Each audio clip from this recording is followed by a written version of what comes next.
Perfect. So let's get started. So thanks for the introduction, Pasha. I'm going to take a little bit of a different approach than all the wonderful talks that have been presented both yesterday and today. This talk is going to be a little bit different in the sense that I'll try to highlight what ARM building blocks are used in modern SmartNICs and DPUs, and what our current roadmap is, so that you have a flavor of the capabilities of devices that are going to come into the marketplace in the next few years. And that's the first half of my talk. So I'll be talking about the IP and the capabilities of those IP. The second half is a little bit more focused towards the standards that actually enable a robust software ecosystem for SmartNICs and DPUs. So this will basically talk about the relevant ARM standards and how they enable the ecosystem to have a painless experience when using these devices.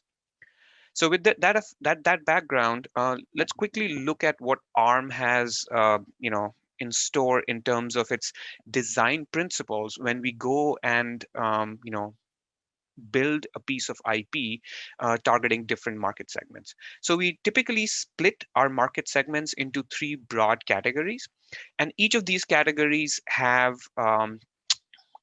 performance and area characteristics of, say, the CPU and the interconnect, among other things, which we try to optimize for that given segment.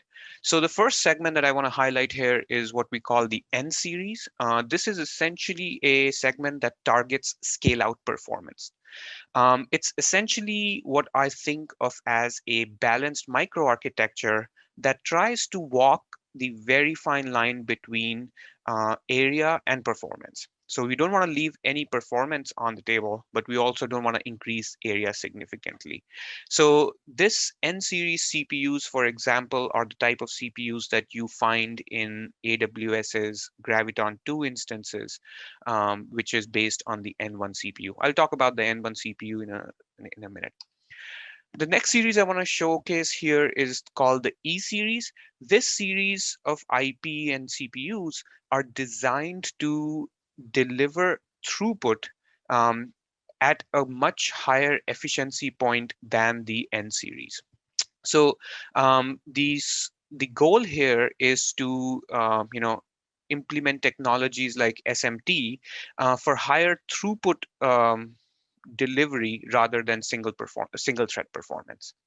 I'll not be focusing too much on the E series here in this talk, but the final series that we want to talk about is the V series.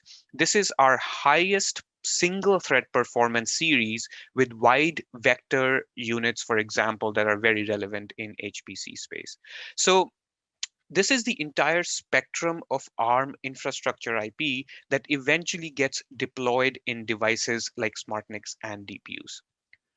So with this very broad overview of our product line, I want to take a step back and expose you all to essentially the journey that ARM has been on in the past few years in developing these platforms and IP. So in 2019, we basically publicly launched the Neoverse N1 CPU. This is again the CPU that I mentioned as part of the AWS Graviton 2 chip. And we showed that it basically increased performance compared to the previous platform, which was the Cosmos platform, significantly. And while the single thread performance increased significantly, the area was not, as much higher than the 2018 Cosmos platform. And I'll talk a little bit more detail about what this means.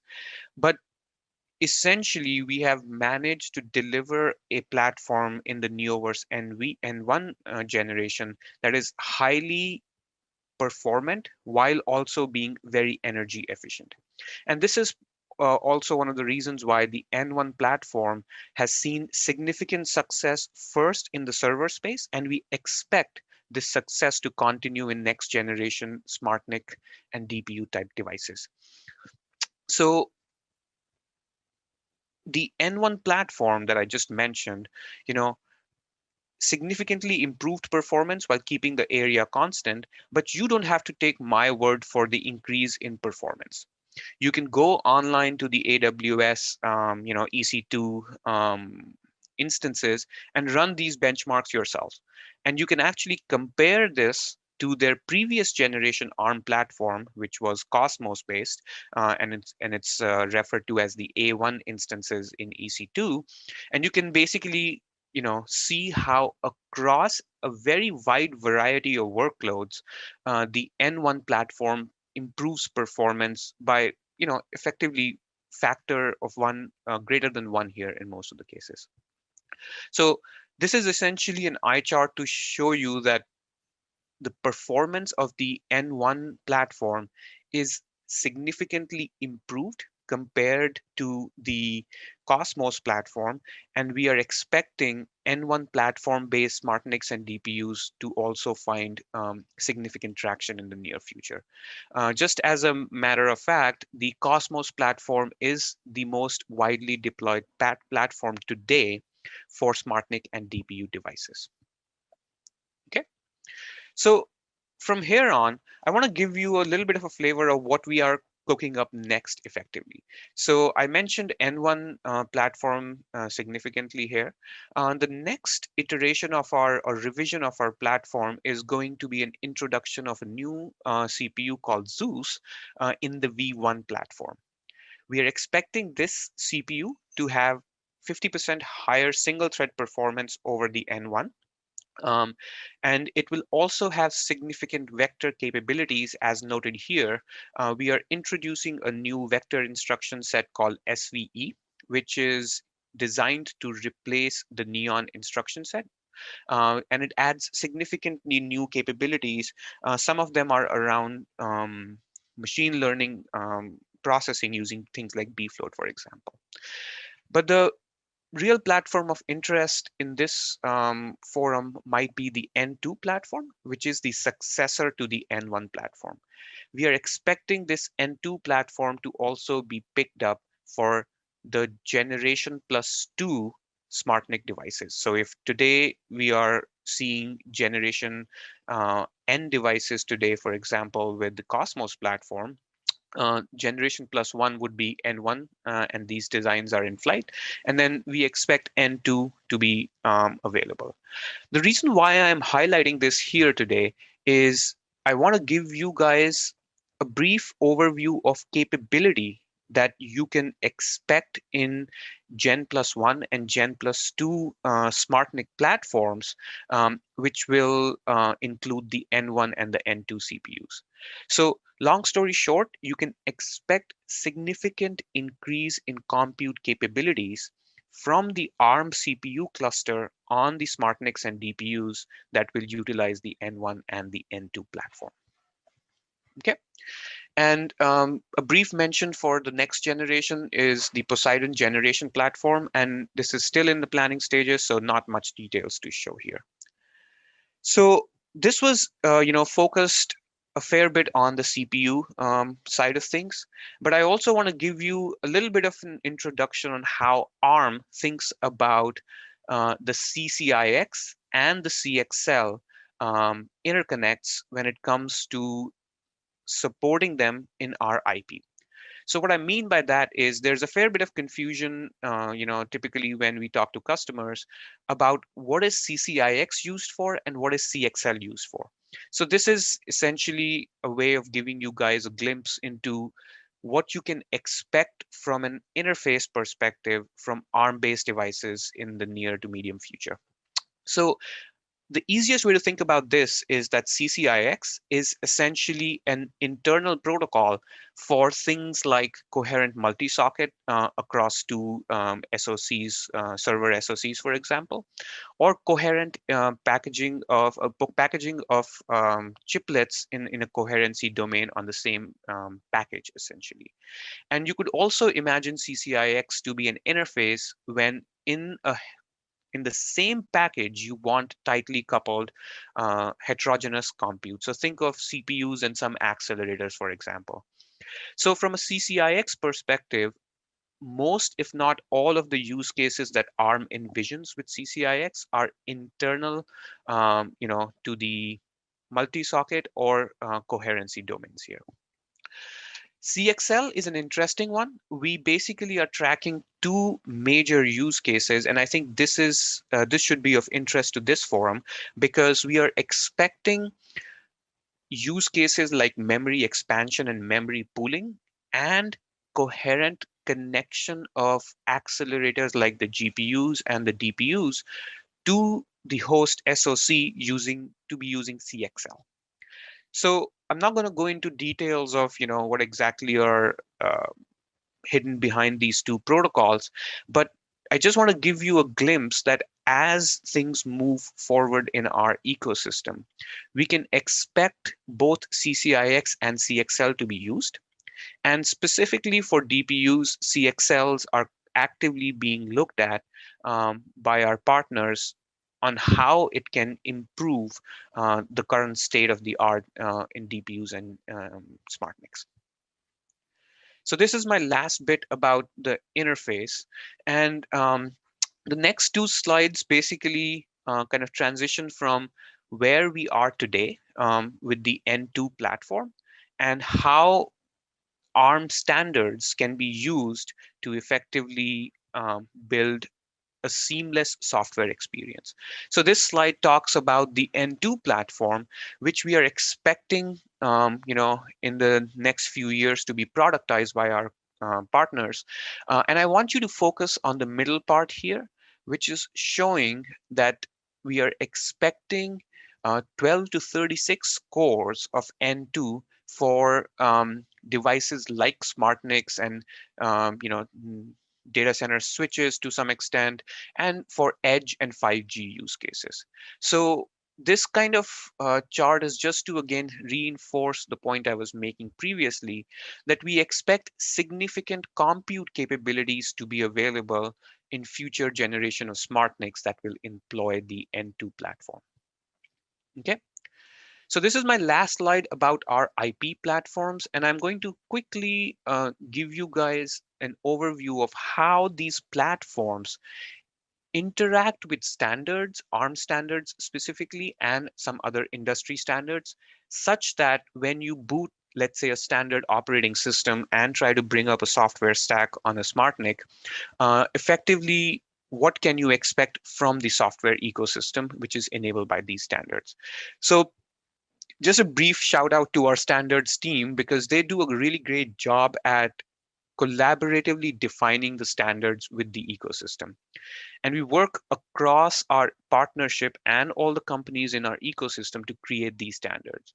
So what I really want to impress here is that we don't define these standards in vacuum. We are actively looking to interact with end users and our customers like yourselves to define these standards. So if you at any stage find that there's something missing from a standards perspective in the ARM ecosystem, please reach out and we are more than happy to have conversations about this.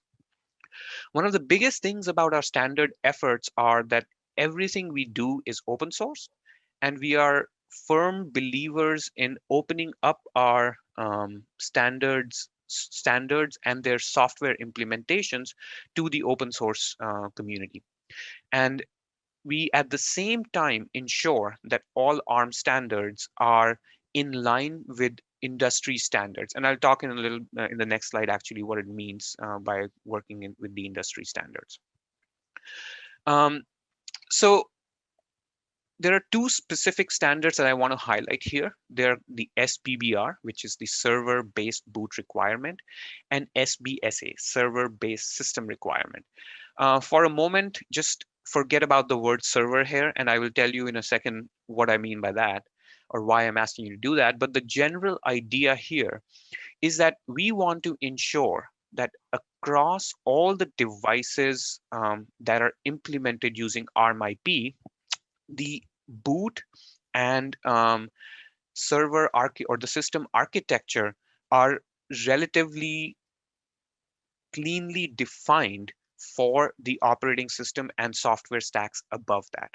So what I mean by that is you should be able to run an unmodified kernel, for example, and this is a very specific and a reductive use case of these standards, but I just want to highlight it here, that you should be able to take an unmodified Linux kernel and be able to run it on all ARM-based devices. And to enable this, the SBBR standard comes into the picture, and there are a bunch of details hidden behind specific specifications that enable this SBBR standard. But the general way to think about this is that the trusted firmware that boots first on the device is to an extent standardized using these specs that I'm listing on the left here. Then we also work significantly with the UEFI and ACPI communities and SMBIOS to ensure that low-level firmware is correctly interfacing with these layers. And eventually, then you can layer the hypervisor and the operating system and the applications on top of that. And I previously mentioned that we work with industry standards. So I want to highlight here the fact that all these industry standards listed on the right-hand side, things like UEFI, ACPI, SMBIOS, and so on, they're all, they're all understood and correctly interpreted by the SBBR standard. So if a device is SBBR and SBSA compliant, you can be certain that these lower levels of software are going to function correctly on those devices. And the next slide gives the same picture about the base architecture. The big difference between base architecture and the boot architecture standards is the fact that the base architecture talks a little bit more about the specific pieces of IP and their functionality that a device can expose. So this basically goes a level below, and it is more designed for folks who are in the silicon design business rather than software OS business. So things like Gen Z, CCIX, PCIe are all industry standards that interface with SBSA. So I've given you a flavor of these two critical SBSA and SBBR standards. And this picture now kind of brings it all together in some sense. So there are different bands of what we call system ready. And each of these bands leverage the underlying SBSA and SBBR standards to define what kind of functionality you can expect from this device, and at the same time, what kind of target market segments it applies to. So two things I want to highlight for this specific forum are the SR and the LS profiles. These two essentially target devices like SmartNICs and DPUs. So if your device is, SR or LS certified, then you can make sure, then you can be ensured that standard operating systems will boot without any issue on that device. And as a testament of, the work that we have done in these standards, there has been vocal support from OS vendors around using these standards for ARM-based devices. So you will see here comments from all the big players in the industry, including Red Hat, SUSE, AWS, Oracle, Ubuntu Canonical, Microsoft, and VMware, highlighting how these standards apply and make the ecosystem a coherent software ecosystem. And the final slide I have for today is essentially building out to show you how, once these standards are available, the various layers of software where ARM both contributes by itself and along with the ecosystem are not only compliant and working on ARM platforms, but they're also being actively optimized by the ARM and by the ARM ecosystem and ARM. And the big takeaway I want you to kind of um, go away with from this talk is that our goal is to make that the developer experience on ARM is frictionless. And I think this is the one thing that really applies to this community, that we want all the software that you are writing to essentially work without any headaches across the diverse range of ARM products that we build along with our ecosystem. So I'm going to stop here. The last thing I want to highlight here is that we're just getting started, and we are very proud to work with this forum. And we are looking forward to all the activities in the Open HPCA, Open UCX, and the Open Snappy forums that we are working with to make the developer experience and the end user experience effectively seamless on the heterogeneity of ARM devices that you see in the field.